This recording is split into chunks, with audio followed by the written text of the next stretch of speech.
Hello friends, welcome to the channel. ಎಲ್ಲರೂ ಚೆನ್ನಾಗಿದ್ದಾರೆ ಅಂತ ಭಾವಿಸ್ತೇನೆ. ಇನ್ನು ನಾವು ಬೆಂಗಳೂರಿಗೆ ಹೋಗಿದ್ದಾಗ ಅಲ್ಲಿ ಒಂದು ಪ್ಲೇಸಿಗೆ ನಾವು ವಿಸಿಟ್ ಮಾಡಿದ್ವಿ. ಅದರ ವ್ಲಾಗನ್ನು ಇವತ್ತು ನಿಮ್ಮ ಜೊತೆ ಶೇರ್ ಮಾಡ್ತಾ ಇದ್ದೇನೆ. ಸಾರಿ, ವಿಡಿಯೋವನ್ನು ಸ್ವಲ್ಪ ಲೇಟಾಗಿ ಅಪ್ಲೋಡ್ ಮಾಡ್ತಾ ಇದ್ದೇನೆ. ಸೊ ಆ ಪ್ಲೇಸ್ನ ಒಂದು ಅಮೇಝಿಂಗ್ ಎಕ್ಸ್ಪೀರಿಯನ್ಸನ್ನು ನಿಮ್ಮ ಜೊತೆ ಇಲ್ಲಿ ಶೇರ್ ಮಾಡ್ತಾ ಇದ್ದೇನೆ. ಸೊ ಈ ಪ್ಲೇಸ್ಗೆ ವಿಸಿಟ್ ಮಾಡಲಿಕ್ಕೆ ನಾವೊಂದು 1 ಅವರ್ ಟ್ರಾವೆಲ್ ಮಾಡಿದ್ವಿ. ಹಾಗೆ ಹೋಗೋ ಮುಂಚೆ ನಾವಲ್ಲಿ ಬುಕ್ಕಿಂಗ್ ಕೂಡ ಮಾಡ್ಕೊಳ್ಬೇಕು ಅನಿಸುತ್ತೆ. ಸೊ ಬೆಂಗಳೂರಿನ ಔಟ್ಸ್ಕರ್ಟಲ್ಲಿ ಒಂದು ಪ್ರಾಣಿ ಅಂತ ಹೇಳೋ ಒಂದು ಪ್ಲೇಸ್ ಇದೆ. ಅಲ್ಲಿಗೆ ಇವಾಗ ನಾವು ಹೋಗ್ತಾ ಇದ್ದೇವೆ. ಇಲ್ಲಿ ಹೆಚ್ಚಾಗಿ ಇವರು ರೆಸ್ಕ್ಯೂಡ್ ಆ್ಯನಿಮಲ್ಸನ್ನು ಸಾಕ್ತಾರೆ. ಹಾಗೆ ನಾವೀಗ ಪ್ಲೇಸ್ಗೆ ರೀಚ್ ಆಗಿದ್ದೇವೆ. ಎಂಟ್ರಿ ಹತ್ರ ನೀವು ಈ ಥರ ಬೋರ್ಡನ್ನು ಕಾಣ್ಬೋದು. ಕಾರ್ ಪಾರ್ಕ್ ಮಾಡಿಬಿಟ್ಟು ನಾವೀಗ ಎಂಟ್ರೆನ್ಸ್ ಕಡೆಗೆ ಹೋಗ್ತಾ ಇದ್ದೇವೆ. ಸೊ ಇಲ್ಲಿ ಪ್ರಾಣಿ ಪ್ರಪಂಚ ಅಂತ ಹೇಳಿ ನೋಡಿ ಬೋರ್ಡ್ ಹಾಕಿದ್ದಾರೆ. ನಾವು ಮೊದಲಿಗೆ ಇಲ್ಲಿ ಟಿಕೆಟ್ ಮಾಡ್ಕೊಳ್ಬೇಕು. ಇಲ್ಲಿ ತುಂಬ ವಾಲಂಟಿಯರ್ಸ್ ಇದ್ದಾರೆ. ಸೊ ಒಂದೊಂದು ಗ್ರೂಪಿಗೆ ಇವರು ಪ್ರಾಣಿಗಳ ಬಗ್ಗೆ ಮಾಹಿತಿಯನ್ನು ನೀಡ್ತಾ ಇರ್ತಾರೆ. ಸೊ ಇದರ ಒಳಗಿನ ರೂಟ್ ಮ್ಯಾಪ್ ಕೂಡ ಇಲ್ಲಿ ನೀವು ನೋಡ್ಬೋದು. ನಾವೀಗ ಎಂಟ್ರ್ ಆಗ್ತಾ ಇದ್ದ ಹಾಗೆ ನನ್ನ ಅಂಶುಗೆ ಒಂದು ಡಾಗಿ ನೋಡ್ಲಿಕ್ಕೆ ಸಿಕ್ತು. ಹಾಗೆ ಎರಡು ಕಡೆನೂ ದೊಡ್ಡ ದೊಡ್ಡ ಗೂಡುಗಳನ್ನು ಮಾಡಿ ಇಟ್ಟಿದ್ರು. ಅದರ ಒಳಗೆ ಏನಿದೆ ಅಂತ ನೋಡಿ. ಸೊ ಇದರೊಳಗೆ ನೋಡಿ ಭಾಳ ಒಂದು ದೊಡ್ಡ ಸೈಜ್ನ ಕೆಮಿಲಿಯನನ್ನು ನೋಡ್ಬೋದು. ಇಲ್ಲೊಂದು ನೋಡಿ ಪಕ್ಕದಲ್ಲೇ ನಮ್ಮನ್ನು ನೋಡ್ತಾ ಇದೆ. ಇವು ಸುಮ್ಮನೆ ಅವರ ಪಾಡಿಗೆ ಅವು ಬಿದ್ಕೊಂಡಿರ್ತವೆ, ಏನು ಮಾಡಲ್ಲ. ನೋಡಿ ಇನ್ನೊಂದಿದೆ ಇಲ್ಲಿ. ಸೊ ಇವೆಲ್ಲ ರೆಸ್ಕ್ಯೂ ಮಾಡಿರುವಂಥ ಆ್ಯನಿಮಲ್ಸ್. ಹಾಗೆ ಒಳಗಡೆ ಹೋದ ಹಾಗೆ ರೆಸ್ಕ್ಯೂ ಮಾಡಿದ್ದಲ್ಲದೆ ಬೇರೆ ಆ್ಯನಿಮಲ್ಸ್ ಕೂಡ ಇವರಲ್ಲಿ ಇದೆ. ವೆರೈಟಿ ಆ್ಯನಿಮಲ್ಸ್ ನಾವು ನೋಡದೇ ಇರುವಂಥದ್ದು, ಅದನ್ನು ಕೂಡ ಇಲ್ಲಿ ನಮಗೆ ತೋರಿಸ್ತಾರೆ. ಇಲ್ಲಿ ಸ್ಪೆಷಲ್ ಏನಂತ ಹೇಳಿದರೆ ಎಲ್ಲ ಆ್ಯನಿಮಲ್ಸನ್ನು ನೀವು ಮುಟ್ಟಬಹುದು. ಇವರು ನಮಗೆ ಹೇಗೆ ಆ್ಯನಿಮಲ್ಸನ್ನು ಹಿಡ್ಕೊಳ್ಬೇಕು ಹಾಗೂ ಮುಟ್ಟಬೇಕು ಅಂತ ಹೇಳಿ ಗೈಡ್ ಮಾಡ್ತಾರೆ. ಇವಾಗ ನೋಡಿ ಒಂದು ಸಣ್ಣ ವೆರೈಟಿಯ ಇಲಿ ಇದೆಯಲ್ಲ, ಅದನ್ನು ನಮ್ಮ ಕೈ ಮೇಲೆ ಹೀಗೆ ಇಡ್ತಾ ಇದ್ದಾರೆ. ಸೊ ಇಲ್ಲಿ ನೋಡಿ ಎಷ್ಟು ಕ್ಯೂಟಾಗಿದೆ ಅಂತ. ಅಂಚು ಕೂಡ ತುಂಬಾ ಇಷ್ಟಪಟ್ಟ. ಇವಾಗ ನನ್ನ ಕೈಯಲ್ಲಿ ಇದು ಕೂತಿದೆ ನೋಡಿ. ಆ್ಯಕ್ಚುಲಿ ನಾನು ಲೈಫಲ್ಲಿ ಮುಟ್ಟದಂತಹ ಅಥವಾ ಅದನ್ನು ನೋಡಲಿಕ್ಕೆ ಕೂಡ ಭಯ ಇದ್ದಂತಹ ಕೆಲವೊಂದು ಆ್ಯನಿಮಲ್ಸನ್ನು ಮುಟ್ಟಿದ್ದೇನೆ. ಇದು ಒಂದು ಒಳ್ಳೆ ಅಪರ್ಚುನಿಟಿ ಅಂತಲೇ ಹೇಳ್ಬೋದು. ಯಾಕಂದರೆ ನೀವು ಕೆಲವೊಂದು ಆ್ಯನಿಮಲ್ಸನ್ನು ನಾವು ನೋಡಲಿಕ್ಕೂ ಭಯ ಪಡ್ತೇವೆ ಹಾಗೂ ಮುಟ್ಲಿಕ್ಕಂತೂ ನಮಗೆ ಒಂಥರ ಮುಜುಗರ ಆಗ್ತದೆ. ಅಂಥ ಆ್ಯನಿಮಲ್ಸನ್ನು ಕೂಡ ನೀವು ಇಲ್ಲಿ ಮುಟ್ಬೋದು. ಹಾಗೆ ಒಂದೊಂದರಾಗಿ ಇವರು ನಮ್ಮ ಕೈಯಲ್ಲಿ ಮಡಿಲಲ್ಲಿ ಒಂದೊಂದು ಆ್ಯನಿಮಲ್ಸನ್ನು ಇಡ್ತಾ ಬಂದರು. ಎಲ್ಲರನ್ನ ನಾವು ಮುಟ್ಟಿದ್ದೀವಿ. ಅಲ್ಲಿ ನೋಡು ಮಾಮಾಗ ನೋಡು. ಸೊ ಪ್ರತಿಯೊಂದು ಪ್ರಾಣಿಯ ಡೀಟೇಲ್ಸನ್ನು ಇವರು ನಮಗೆ ಕೊಡ್ತಾರೆ. ಸೊ ಅದರ ಒರಿಜಿನ್ ಎಲ್ಲಿದೆ, ಮತ್ತು ಅದನ್ನು ರೆಸ್ಕ್ಯೂಡ್ ಮಾಡಿದ್ದ, ಹಾಗೂ ಅದನ್ನು ನಾವು ಮುಟ್ಟುವಾಗ ಯಾವ ರೀತಿ ಮುಟ್ಟಬೇಕು, ಮತ್ತು ಅದರ ಬಿಹೇವಿಯರ್ ಎಲ್ಲವನ್ನು ನಮಗೆ ಎಕ್ಸ್ಪ್ಲೈನ್ ಮಾಡ್ತಾರೆ.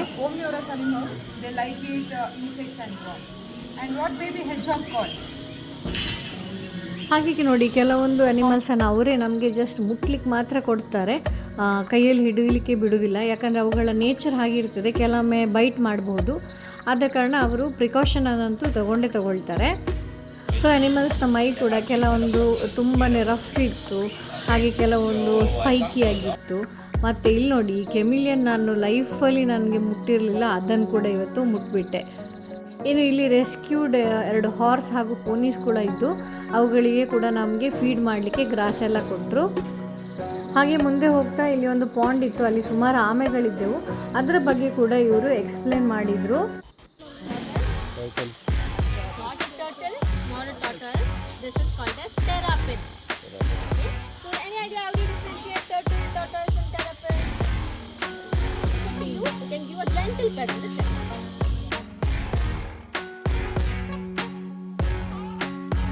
ಸೊ ಇದನ್ನು ನಾವು ಎಲ್ಲರೂ ಮೇಲ್ಗಡೆಯಿಂದ ಅದರ ಶೆಲ್ಲನ್ನು ಮುಟ್ಟಿಬಿಟ್ಟು ಮತ್ತೆ ಮುಂದೆ ಹೋದ್ವಿ. ಅಂತೂ ನೀವು ಈ ಟ್ಯಾಂಕಲ್ಲಿ ನೋಡಿ ಎಷ್ಟೊಂದು ಆಮೆಗಳಿವೆ ಅಂತ. ಇನ್ನು ನಾವೀಗ ಮುಟ್ಟಿಬಿಟ್ಟ ಆನೆ ಮೇಲೆ ನೋಡಿ ಎಲ್ಲ ನಡ್ಕೊಂಡು ಹೋಗ್ತಾ ಉಂಟು.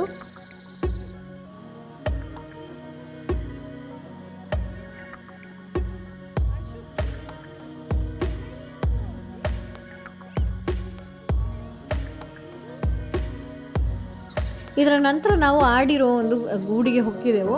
ಎಸ್, ಅಫ್ಕೋರ್ಸ್ ಅದು KJ ಅಂತ ಹೇಳ್ಬೋದು ಗೂಡೆ. ಅದರೊಳಗೆ ನಮ್ಮನ್ನು ಬಿಟ್ಬಿಟ್ರು. ಸೊ ಎಲ್ಲ ಆಡುಗಳನ್ನು ನಾವು ಮುಟ್ಬೋದು, ಹಾಗೂ ಇದು ಫ್ರೆಂಡ್ಲಿ ಆಗಿತ್ತು. ಹಾಗಾಗಿ ಇವರು ಅದನ್ನು ಮುಟ್ಲಿಕ್ಕೆ ಅಲೌ ಮಾಡಿದರು. ಆಡುಗಳಿಗೆ ಈಗಷ್ಟೇ ಫೀಡ್ ಹಾಕಿದರು, ಹಾಗಾಗಿ ಎಲ್ಲ ಕೂಡ ಎಲೆಯನ್ನು ಜಗಿಯೋದ್ರಲ್ಲೇ ತುಂಬ ಬ್ಯುಸಿಯಾಗಿದ್ದಾವೆ. ಅದ್ರ ಜೊತೆಗೆ ನೋಡಿ ಇಲ್ಲಿ ಒಂದು ಆಡು ಈ ಕಡೆ ಬಂದು ಏನೋ ಸರ್ಕಸ್ ಮಾಡ್ತಾ ಇದೆ. ಎಲ್ಲ ಆಡುಗಳು ತುಂಬ ಕ್ಯೂಟಾಗಿದ್ವು. ನಮ್ಮ ಹತ್ರ ನಮ್ಮ ಸುತ್ತ ಎಲ್ಲ ತಿರುಗ್ತಾ ಇದ್ವು. One of the goats leads the entire herd. So here The leader of the herd is that guy. His name is Lamba. So he is the leader. Yeah. So you can approach them. You can pet them on the sides. They're very friendly. Don't be scared. Yeah.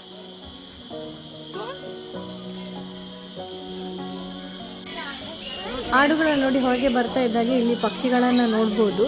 ಹೆಚ್ಚಿನವು ಇಲ್ಲಿ rescued ಪಕ್ಷಿಗಳಿವೆ. ಹಾಗೆ ಮುಂದೆ ಬರ್ತಾ ಇಲ್ಲಿ ducks ಹಾಗೂ goose ಇವುಗಳ ಒಂದು cage ಇತ್ತು. ಅದರ ಒಳಗೆ ನಮಗೆ ಹೋಗಲಿಕ್ಕೇನು ಬಿಡಲಿಲ್ಲ, ಯಾಕಂದರೆ ಪಕ್ಷಿಗಳೇ ಅವುಗಳ ಜೊತೆಗೆ ಅಲ್ಲಿ ಜಗಳ ಆಡ್ತಾ ಇದ್ವು. ಹಾಗೂ ಮತ್ತು ಅವುಗಳ ನೇಚರ್ನ ಮೇಲೆ ಡಿಪೆಂಡ್ ಆ್ಯಕ್ಚುಲಿ ನಮ್ಮನ್ನು ಒಳಗೆ ಬಿಡ್ತಾರಾ ಇಲ್ವಾ ಅಂತ ಹೇಳಿ. ಕೆಲವೊಂದು ಪ್ರಾಣಿಗಳನ್ನು ನಮಗೆ ಟಚ್ ಮಾಡಲಿಕ್ಕೆ ಕೊಡೋದಿಲ್ಲ. ನಾವು ಖಾಲಿ ಹೊರಗಿಂದಲೇ ಅದನ್ನು ನೋಡಿಬಿಟ್ಟು ಎಂಜಾಯ್ ಮಾಡಬೇಕು. ಸೊ ಇಲ್ಲಿ ನೀವು ಇವರ ಗಲಾಟೆಯನ್ನು ನೋಡ್ಬೋದು. ಗಲಾಟೆ ಎಷ್ಟಾಗ್ತಾ ಇದೆ ಅಂತೇಳಿ ಮಾತಾಡೋದೇ ಕೇಳುವುದಿಲ್ಲ, ಅಷ್ಟು ಜೋರು ಬೊಬ್ಬೆ ಹೊಡಿತಾ ಇರ್ತವೆ ಈ ಪಕ್ಷಿಗಳು.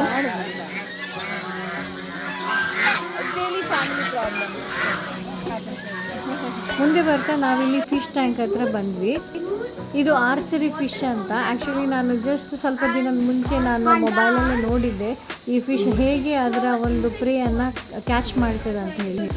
ಇವಾಗ ಇಲ್ಲಿ ಅವರು ಡೆಮೋ ಮಾಡಿ ತೋರಿಸ್ತಿದ್ದಾರೆ ನೋಡಿ. ಈ ಒಂದು ಕಡ್ಡಿಯ ತುದಿಯಲ್ಲಿ ಒಂದು ಹುಳವನ್ನು ಹಿಡ್ಕೊಂಡಿದ್ದಾರೆ. ಇವಾಗ ಈ ಮೀನುಗಳು ನೀರನ್ನು ಬಾಯಿಯಿಂದ ಸ್ಪ್ರೇ ಮಾಡಿಬಿಟ್ಟು ಆ ಒಂದು ಕೀಟವನ್ನು ನೀರಿಗೆ ಹಾಕಲಿಕ್ಕೆ ಟ್ರೈ ಮಾಡ್ತಾ ಇದ್ದಾವೆ. ಮೀನುಗಳು ಕರೆಕ್ಟಾಗಿ ಏಮಿಟ್ಟು ಆ್ಯಕ್ಚುಲಿ ಏನಾದರೂ ಗೋಡೆಯಲ್ಲಿ ಅಥವಾ ಮರದಲ್ಲಿ ಇರುವಂಥ ಕೀಟಗಳನ್ನು ನೀರಿಗೆ ಬೀಳಿಸಿ ಅದನ್ನು ತಿಂದುಬಿಡ್ತವೆ.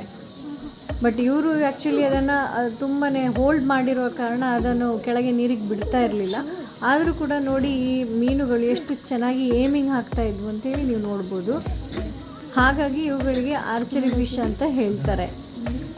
ಸೊ ಮೀನುಗಳು ಅವರ ಏಮನ್ನು ಟಾರ್ಗೆಟ್ ಮಾಡೋದು ನೋಡಲಿಕ್ಕೇ ತುಂಬ ಖುಷಿಯಾಯಿತು. ಹಾಗೆ ಇಲ್ಲಿ ನಾವು ಮುಂದೆ ಬರ್ತಾ ಈ ಮೊಲಗಳನ್ನು ಇಲ್ಲಿ ಇವಾಗ ನಮಗೆ ಕೊಡ್ತಾ ಇದ್ದಾರೆ. ಸೊ ಎಲ್ಲ ಪ್ರಾಣಿಗಳು ತುಂಬಾ ಕ್ಲೀನಾಗಿದ್ವು ಅಂತ ಏನು ನಮಗೆ ಅನಿಸ್ಲಿಲ್ಲ. ಏನೋ ಸ್ಮೆಲ್ ಬರುತ್ತೆ ಅಥವಾ ಗಲೀಜಾಗಿದೆ ಅಂತ ಹೇಳಿಬಿಟ್ಟು ಎಲ್ಲ ಪ್ರಾಣಿಗಳು ನೀಟಾಗಿದ್ವು. ಮತ್ತು ಇನ್ನು ಆ್ಯನಿಮಲ್ಸ್ ಅಂತ ಹೇಳಿದರೆ ತಕ್ಕ ಮಟ್ಟಿಗೆ ಅವುಗಳ ಸ್ಮೆಲ್ ಇದ್ದೇ ಇರ್ತದಲ್ಲ. ಈ ಮೊಲವನ್ನು ಮಡಿಲಲ್ಲಿಟ್ಟು ಅದನ್ನು ತಟ್ಟಿ ಮುಟ್ಟಿ ಅದಕ್ಕೆ ಪ್ರೀತಿ ಮಾಡೋದು ತುಂಬ ಖುಷಿಯಾಯಿತು. ಯಾಕಂದರೆ ನಮಗೆ ಪೆಟ್ಸ್ ಅನ್ನು ಮನೇಲಿ ಸಾಕೊಳ್ಳಿಕ್ಕೆ ತುಂಬಾ ಕಷ್ಟ ಆಗ್ತದೆ. ಯಾಕಂದರೆ ನಾವು ಅಪಾರ್ಟ್ಮೆಂಟಲ್ಲಿ ಇರೋದ್ರಿಂದ ನಮಗೆ ಯಾವ ಪೆಟ್ ಕೂಡ ನಮಗೆ ಮನೇಲಿ ಇಟ್ಕೊಳ್ಳಿಕ್ಕೆ ಸ್ವಲ್ಪ ಕಷ್ಟ. ಯಾಕಂದರೆ ನಮ್ಮ ಅಪಾರ್ಟ್ಮೆಂಟ್ನ ರೂಲೇ ಹಾಗೆ ಪೆಟ್ಸನ್ನು ಸಾಕಲಿಕ್ಕಿಲ್ಲ ಅಂತ. ಅಲ್ಲದೆ ಪೆಟ್ಸನ್ನು ನೋಡೋದು ಅಂತ ಹೇಳಿದರೆ ಒಂಚೂರು ರೆಸ್ಪಾನ್ಸಿಬಿಲಿಟೀಸ್ ಕೂಡ ಜಾಸ್ತಿ ಇರ್ತದೆ. ಅವನ್ನು ಕೂಡ ನಮ್ಮ ಮನೆ ಮಕ್ಕಳಾಗೆ ನೋಡ್ಕೊಳ್ಬೇಕಾಗ್ತದೆ. ಮುಂಚೆ ನಮ್ಮ ಮನೆಯಲ್ಲಿ ನಾಯಿ ಬೆಕ್ಕು ಎಲ್ಲ ಇದ್ವು. ಆವಾಗ ನಾವು ಇಂಡಿಪೆಂಡೆಂಟ್ ಹೌಸಲ್ಲಿ ಇದ್ವಿ. ನಾವೇನು ಅದನ್ನೆಲ್ಲ ಎಂಜಾಯ್ ಮಾಡಿದ್ದೆವು. ಆದರೆ ನಮ್ಮ ಮಕ್ಕಳು ಅದನ್ನು ಎಂಜಾಯ್ ಮಾಡಲಿಕ್ಕೆ ಸ್ವಲ್ಪ ಕಷ್ಟ ಆಗ್ತಾ ಇದೆ. ಸರಿ, ಹಾಗೆ ನಾವೀಗ ಒಂದು ಎಕ್ವೇರಿಯಂ ಕಡೆಗೆ ಬಂದಿದ್ದೇವೆ. ಇಲ್ಲಿ ನೋಡಿ ಎಕ್ವೇರಿಯಮಲ್ಲಿ ವೆರೈಟಿಯ ಒಂದು ಆಮೆಗಳು ಇಷ್ಟ ಇದ್ದಾವೆ.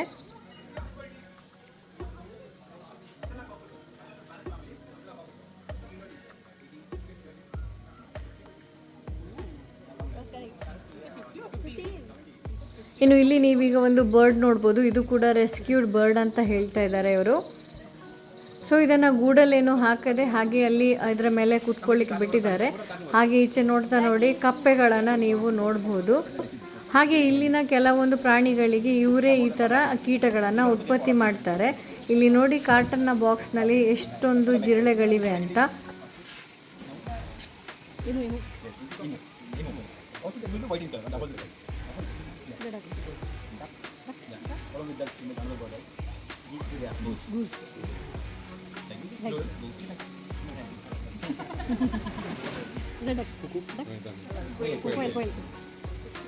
Snake.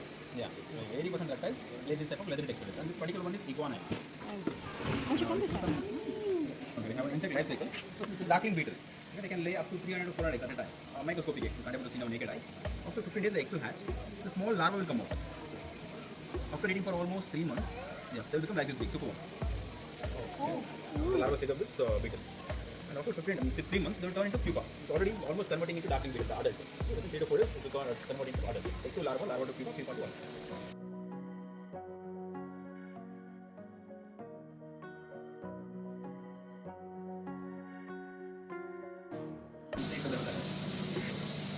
Yes, you are right. This is axolotl.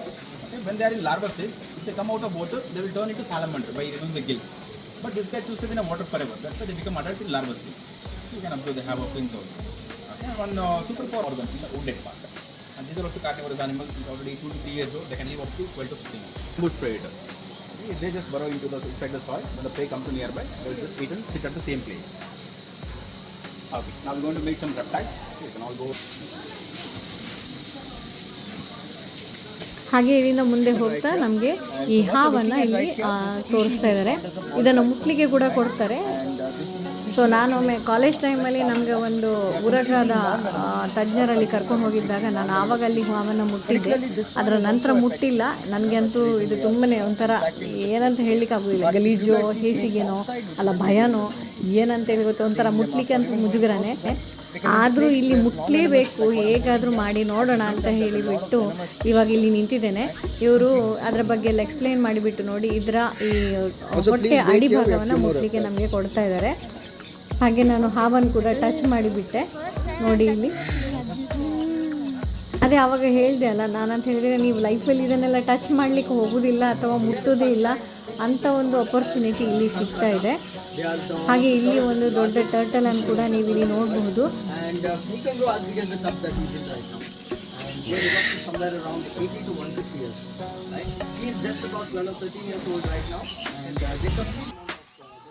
ಹಾಗೆ ಇಲ್ಲಿ ಒಂದು ಸಣ್ಣ ಉಡವನ್ನು ಕೂಡ ಇವರು ನಮಗೆ ಮುಟ್ಲಿಕ್ಕೆ ಕೊಟ್ಟರು.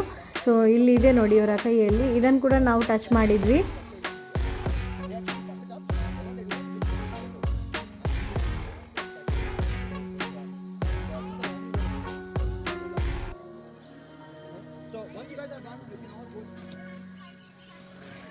ರೆಪ್ಟೈಲ್ಸನ್ನೆಲ್ಲ ಮುಟ್ಟಿಬಿಟ್ಟು ನೆಕ್ಸ್ಟ್ ಇರುವಂಥದ್ದು ಅಂತ ಹೇಳಿದರೆ ಫನ್ ಪಾರ್ಟ್. ಇದಕ್ಕೋಸ್ಕರ ನಾವು ಎಕ್ಸೈಟ್ಮೆಂಟಲ್ಲಿ ಕಾಯ್ತಾ ಇದ್ವಿ. ಇಲ್ಲಿ ನೋಡಿ ಎಷ್ಟೊಂದು ಬರ್ಡ್ಸ್ ಇದೆ ಅಂತ ಹೇಳಿ. ಆ್ಯಕ್ಚುಲಿ ನಮಗೆ ಈಗ ಬರ್ಡ್ಸ್ನ ಕೇಜ್ ಒಳಗೆ ಹೋಗಲಿಕ್ಕೆ ಬಿಡ್ತಾರೆ.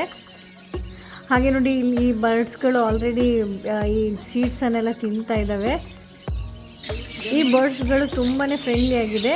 ಸೊ ಹಾಗೆ ನಾವೀಗ ನೋಡಿ ಈ ಕೇಜ್ ಒಳಗೆ ಎಂಟರ್ ಆಗ್ತಿದ್ದೇವೆ. ಆಲ್ರೆಡಿ ಮೇಲ್ಗಡೆ ಸುಮಾರು ಬರ್ಡ್ಸ್ಗಳು ಕೂತ್ಕೊಂಡಿದ್ದಾವೆ. ಸುತ್ತಲೂ ನೋಡಿ ಎಷ್ಟೊಂದಿವೆ ಅಂತ. ಹಾಗೆ ಇವುಗಳ ಗೂಡುಗಳು ಕೂಡ ಸೈಡಲ್ಲಿವೆ.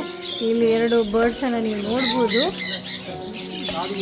ಸೊ ನಮ್ಮ ಹತ್ರ ಇವರು ಇಲ್ಲಿ ಲೈನಲ್ಲಿ ನಿಂತುಬಿಟ್ಟು ನಮ್ಮ ಕೈಗೆ ಸೀಡ್ಸ್ ಕೊಡ್ತಾರೆ. ಸೊ ಆ ಸೀಡ್ಸನ್ನು ನಮ್ಮ ಕೈಯಲ್ಲಿ ಇಟ್ಟು ನಾವು ಕರೆದ್ರೆ ಸಾಕು ಎಲ್ಲ ಬರ್ಡ್ಸ್ಗಳು ನಮ್ಮ ಹತ್ರ ಬರ್ತವೆ. ನೋಡಿ ಎಷ್ಟೊಂದು ಚೆನ್ನಾಗಿದೆ, ಅದರ ಕಲರ್ ನೋಡಿದರೆ ಸಾಕು ನಮಗೆ ತುಂಬಾ ಖುಷಿ ಆಯಿತು. ನಾವು ಇದರೊಳಗೆ ತುಂಬ ಹೊತ್ತು ಸ್ಪೆಂಡ್ ಮಾಡಿದ್ವಿ. ಹಲವೊಂದು ಬರ್ಡ್ಸ್ಗಳು ಬಂದವು. ಆ್ಯಕ್ಚುಲಿ ಒಂದೇ ಬಣ್ಣದ ಹಲವು ಬರ್ಡ್ಗಳು ಬಂದು ಈ ಸೀಡ್ಸನ್ನು ತಿಂದು ಹೋಗ್ತವೆ. ಆ್ಯಕ್ಚುಲಿ ಪಾಪ ಅಂಶು ಸಣ್ಣ ಆಗಿದ್ದಲ್ಲ, ಅವನ ಕೈಯಲ್ಲಿದ್ದ ಸೀಡ್ ಕಾಣ್ತಿರ್ಲಿಲ್ಲ ಅವುಗಳಿಗೆ.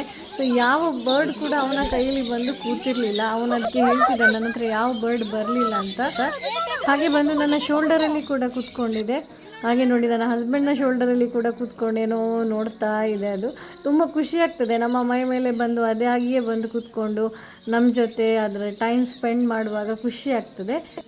ಹಾಗೆ ಹಲವೊಂದು ಪಿಕ್ಚರ್ಸನ್ನು ನಾವು ತಗೊಂಡ್ವಿ. ನೋಡಿ ಇದಕ್ಕೆ ಭಯನೇ ಇಲ್ಲ, ಸುಮ್ಮನೆ ಕೂತ್ಕೊಂಡಿರ್ತದೆ. ನಾವು ಜಾಸ್ತಿ ಏನು ಅಲ್ಲಾಡಿಸ್ಬಾರ್ದು, ಭಯಪಡಿಸ್ಬಾರ್ದು. ಹಾಗೆ ಕೆಲವೊಂದು ಬರ್ಡ್ಸ್ ಅವುಗಳ ಪಾಡಿಗೆ ಅವುಗಳು ಸುಮ್ಮನೆ ಕೂತ್ಕೊಂಡಿರ್ತವೆ, ಎಲ್ಲಿಗೂ ಹಾರೋದಿಲ್ಲ. ಫೈನಲಿ ನನ್ನ ಮಗನ ಕೈಯ ಮೇಲೆ ಒಂದು ಬರ್ಡ್ ಬಂದು ಕೂತಿತ್ತು ನೋಡಿ.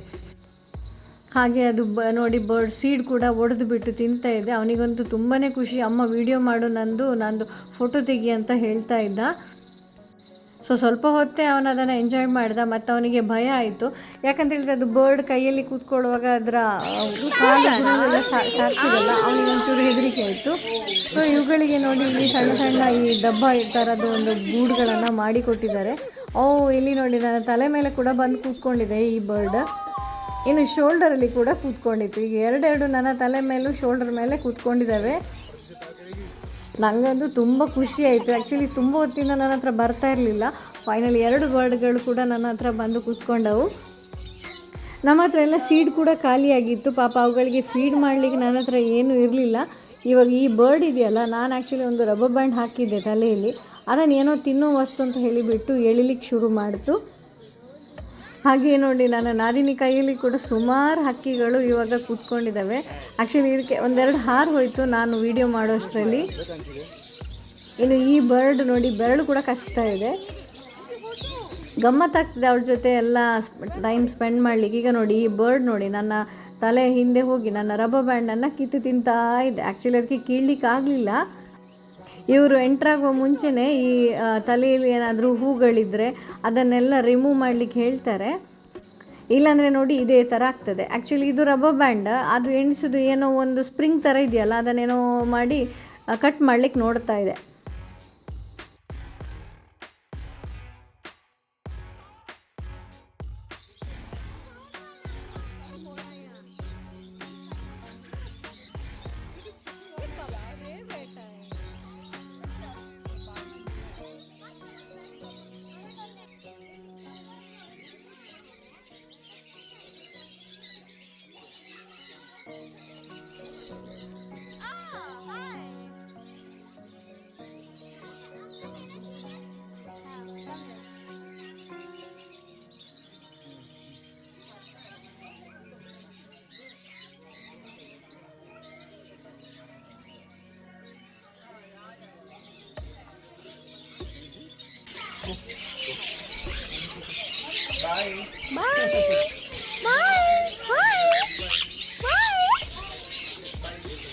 ಸೊ ಇದರೊಳಗೆ ನಮಗೆ ಟೈಮ್ ಹೋದದ್ದೇ ಗೊತ್ತಾಗಲಿಲ್ಲ. ಹಾಗೆ ಮುಂದೆ ಬರ್ತಾ ನೋಡಿ ರೆಸ್ಕ್ಯೂ ಮಾಡಿರುವಂಥ ಕತ್ತೆಗಳನ್ನೆಲ್ಲ ಇಲ್ಲಿ ಸಾಕ್ತಾ ಇದ್ದಾರೆ.